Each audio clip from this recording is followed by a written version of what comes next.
Hey everyone, back with another video this week. I'm actually super excited about this one. I had a question come in from Cooper and I just broke it out into three separate videos for the question just because there's so much I want to say. But one of the questions that came in was, can you post a video about work-life balance in public accounting? And yes, to I love talking about this. I think it's super important. I'm no longer in public accounting, but whenever I was, I definitely had a lot of thoughts about this. So I'm going to try and give you guys like actual tips that I think like you get the most benefit out of. So nothing like set your priorities or whatever, because I feel like a lot of people don't know what that really means. And it just doesn't really seem, I'm just here to give like constructive tips. So here we go. The first one is do not put stuff related to work on your phone. And by that, I mean, if you have like Outlook for your email or like Teams or Skype or whatever, that you use for work, I would highly recommend not having any of that on your personal cell phone because um, just depending on your personality, I personally feel like if I see something on my phone related to work, like I see an email come through, I'm super tempted to just go ahead and look at it. And then if it seems pressing, like it feels like I need to go to my computer or something like crazy when you really don't need to. So I just I just really feel like ignorance is bliss in these scenarios. Um, Probably, yeah, my number one tip is just do not feel tempted to put stuff for work on your phone unless maybe you have a separate work phone. But even then, if you're in public just to get your experience, especially like there's no reason that you need a separate phone for work, really. I just don't think that's necessary.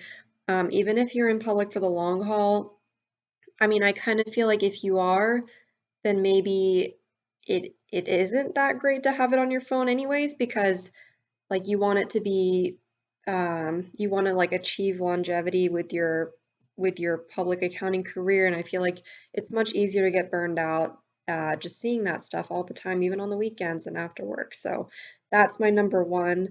Number two, and this is kind of combining a few different tips, but definitely learn to say no and how to set boundaries, and also know when to ask for help and that it's okay to accept help from others when it's offered.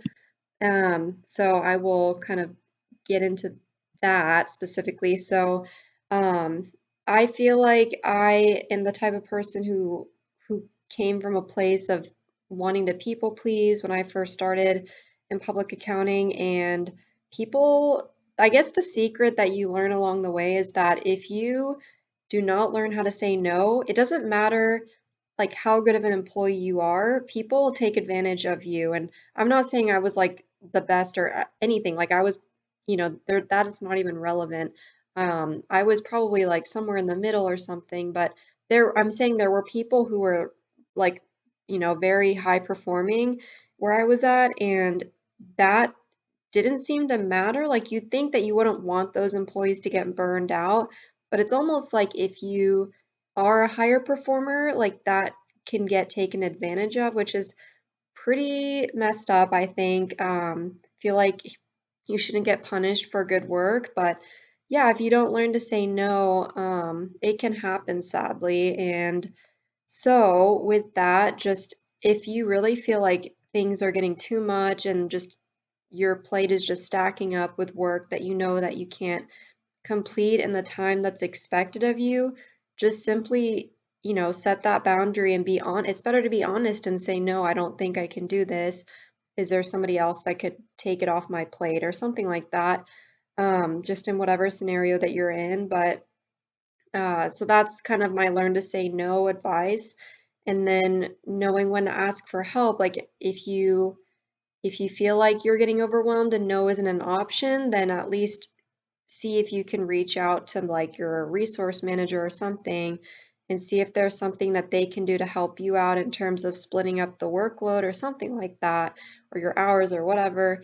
And then just even outside of work, like let's say you live with your parents or you live with a spouse or a partner, and they're offering their help and that like maybe they'd like to cook for you on days that you feel like you're super busy during busy season. Don't feel guilty. Like, I feel like, it's good to accept help from people that love you and care about you. And I just remember during when I was in public accounting and studying for the CPA exam, my husband would cook dinner for me, but I wouldn't be able to eat with him. Like, I'd have to eat at my desk, and I felt so shitty about that. And it's still something that I just really highly regret. But just I think like it's better than like rejecting that in the first place, I guess, is what I'm trying to say. So if you have parents that you live with or anybody, and like there are things that they can do to lessen your load, then definitely don't feel bad about that and just like live it up. I know that those things make a big difference. So that's number two. Number three, and I'm not just saying this, I really truly believe that this is very important. But find time to work out and eat healthy-ish. Nobody's perfect, and I know that eating healthy just as a straightaway is like a little bit impossible for a lot of people, just due to the convenience aspect in public accounting. So I'm not saying like you can't fall back on that college habit of like eating microwavable food or whatever, ramen noodles or whatever. It's all just find a balance, I guess. Like I try to start out eating mostly healthy, but I don't set unrealistic expectations knowing that I can't meet them. But I just say this because I I like it may be different for you, but I just really think that if you are not eating right and taking care of your body, like I feel like exercise is super related to your mental health as well. And I can totally make another video about this because I'm very passionate about this as well. But um, just to get back on topic, I'm just saying that if you are not putting yourself in a position where you're in the right mental state, physical state, um, I feel like you're not even setting yourself up for success in terms of being able to cope. And I hate that I have to say like the word cope in terms of working in public accounting, but if you know, you know, it can get super stressful and like like I don't know, a couple months of busy season can easily turn into half a year. That's what happened to me. Like I thought busy season was just like a couple months out of the year, and then little did I know, like I would get stuck in a position where I was working busy season hours from like January through June, and I just yeah, like if and I wasn't working out, and I really wasn't eating healthy, and I feel like if I did, I at least would have been able to just process some of that a little bit better. But yeah, I can go into my whole like public accounting experience and why I left within less than a year. So I was almost there for about a year, but that's getting a little bit off topic. But yeah, just make sure you're finding time to work out and eat healthy-ish is just the summary of that.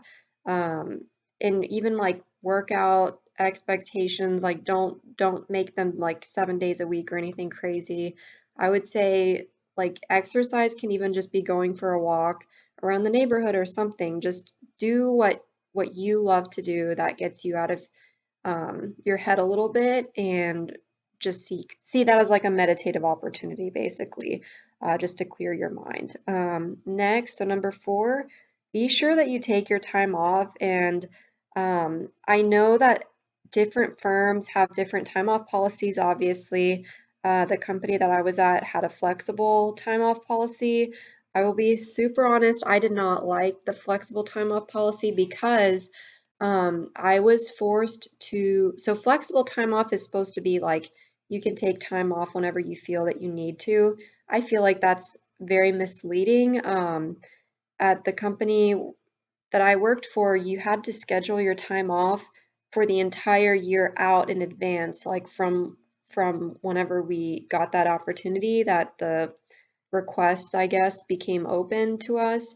Yeah, like you had to schedule your all the time off that you wanted for the entire year out from pretty much like the 1 year out point, which I thought that was very strange. Um, it actually made it less flexible because, and the reason that we had to do this is because if you didn't schedule your time off out in advance and those hours got assigned to you. Like let's say I wanted to go on a trip in September, like the log, I guess, for time off opened sometime in the summer. If I don't like, um, I guess like I don't know what I'm trying to say, like tell the resource manager that I want that time off like very early in advance, and then I eventually get those hours assigned to me for whatever client that I'm on, I'm not able to go on that trip. Like it's basically impossible. Um, so with that being said, if you have FTO, just be mindful that you do kind of have to plan out, but just make sure that you do that so that you don't fall into that situation. Hopefully, you work for a company that's a little more flexible, even if you do have an FTO policy. But if you have PTO, I'm not sure how that works in public accounting at least, but hopefully that means that you get like about, I don't know, like 21 to 28 days or so to take time off throughout the year, and that just makes sure that you at least take the maximum that's acceptable because like don't feel like you don't deserve it or that you shouldn't because like there's no reason to think that way. It's there for a reason. So be sure to do that. And then with that, make sure that you're taking breaks throughout the day. I just don't think it's reasonable to expect someone to work like 8 hours straight throughout the day. Um, like that's not what you're even getting paid for. I feel like people aren't even getting paid fairly for the hours that they put in the first place. So I don't know, like I'm really against the idea of just don't do that. Basically, like it's not gonna help you. So and you're not getting paid enough to do that. So just make sure that you're just going out for walks.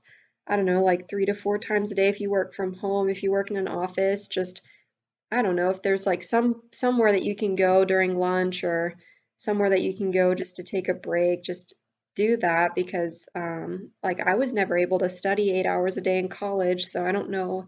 I feel like it's how can you put that much pressure on yourself during a normal work day? The audit will get done. Whatever you're working on will get done. I promise. Like you work on a team for a reason. So don't put that pressure on yourself, basically. And then my last tip is for work-life balance, I would say just have something to look forward to on your weekends or whenever you're done for the day. I just feel like it really pulls me out of that rinse and repeat mindset of like, being in a rat race and just, the weekend flashes by and you realize you haven't done anything. I just feel like it's important to do something that you're proud of yourself for each day.